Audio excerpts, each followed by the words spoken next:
If you ever used HubSpot and felt confused when it comes to the difference between lead and contact, in general, how to use leads, deals, companies, contacts, how to use those blocks, you are not alone. This is a very common problem amongst people and companies who start using HubSpot.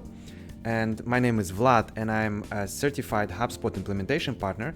And in this video, I will explain the core building blocks of HubSpot CRM, the difference between contacts, companies, leads, and deals, and how to use them correctly. Once you understand this, using and scaling HubSpot becomes much simpler. Now let's start with an important concept. Understanding of this concept will allow you to use HubSpot CRM properly and will make your life much easier when it comes to using HubSpot CRM. In HubSpot CRM, everything is built around objects. An object is simply a type of a record. One way to think about your CRM, it's like a bookshelf. The bookshelf is your CRM. Each shelf is an object, and each file on that shelf is a record. For example, one shelf is filled with records about contacts, another shelf is filled with records about companies, another is with leads, and the last one is with deals. If we look on HubSpot, we will see that this is exactly how it's built. If we go into CRM section, we will see that there are contacts, companies, leads, and deals. In addition to that, there are other types of objects, but we will in this video talk about those 4 objects, and understanding this concept in general will enable you to use the other objects properly as well. The most important thing what you should understand and keep in mind is that an object is a representation of a thing or a concept from the real world. So in this case, if we talk about contacts, each contact record is a representation of a person. And if we open a contact record, we will see it contains of properties, and properties of fields is information about this person. If we look at the table view, we will see that each row represents a person and each column represents a certain information about those people. Keeping this definition in mind, let's define each type of a record that we are discussing in this video. Contact object represents a person. We talked about this already. Company represents an organization.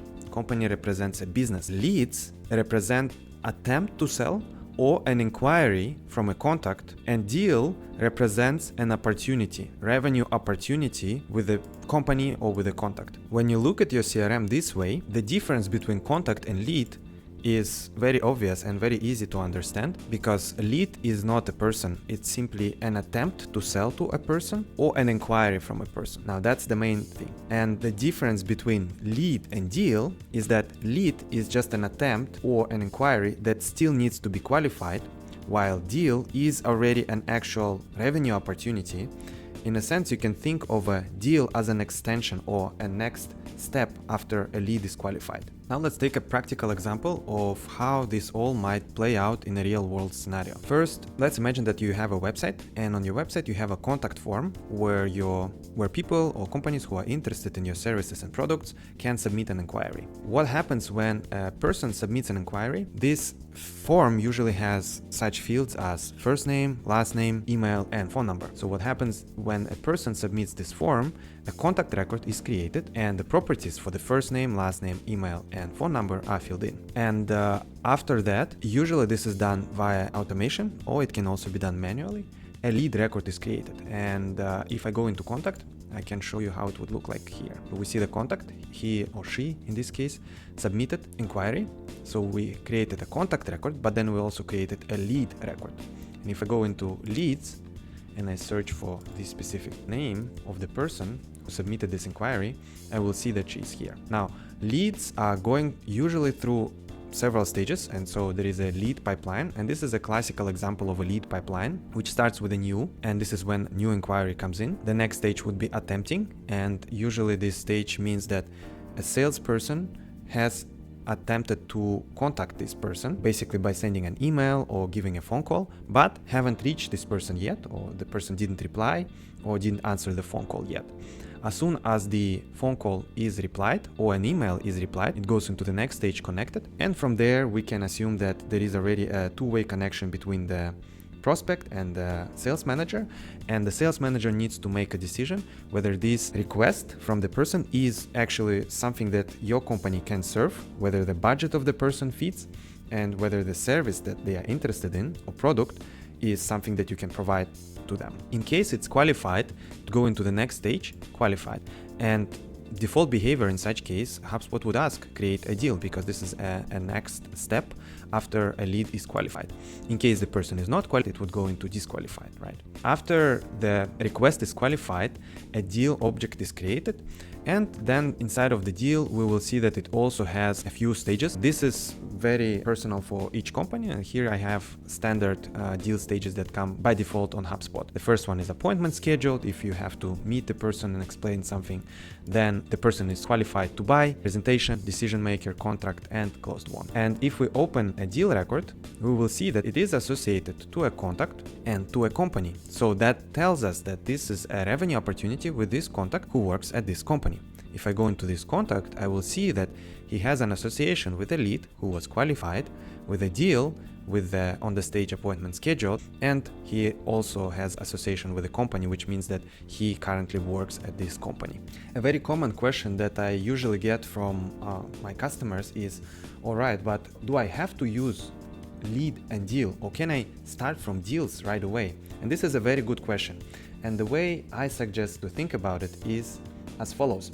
If the inquiries that you receive, if they are more than 50% chance that they go into qualified, you might want to just keep all in all leads and start from the deal and just have the first stage of the deal pipeline as inquiry.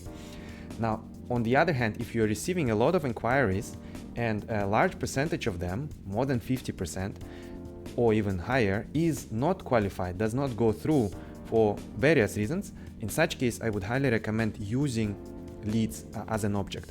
The reason for that is you want to see on your deal pipeline actual hot and relevant information of real revenue opportunities rather than just all inquiries.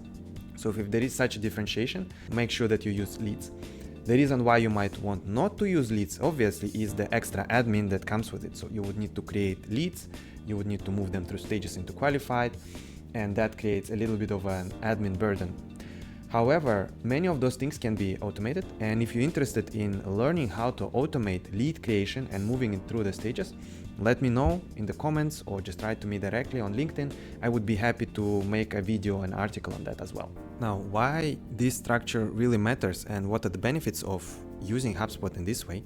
Well, first of all, you and your sales team will have a very clear overview of all the inquiries and all the deal opportunities, and will have a lower chance of missing something or forgetting about something. Another thing is that using it in this way would allow you to see a lot of information on reports.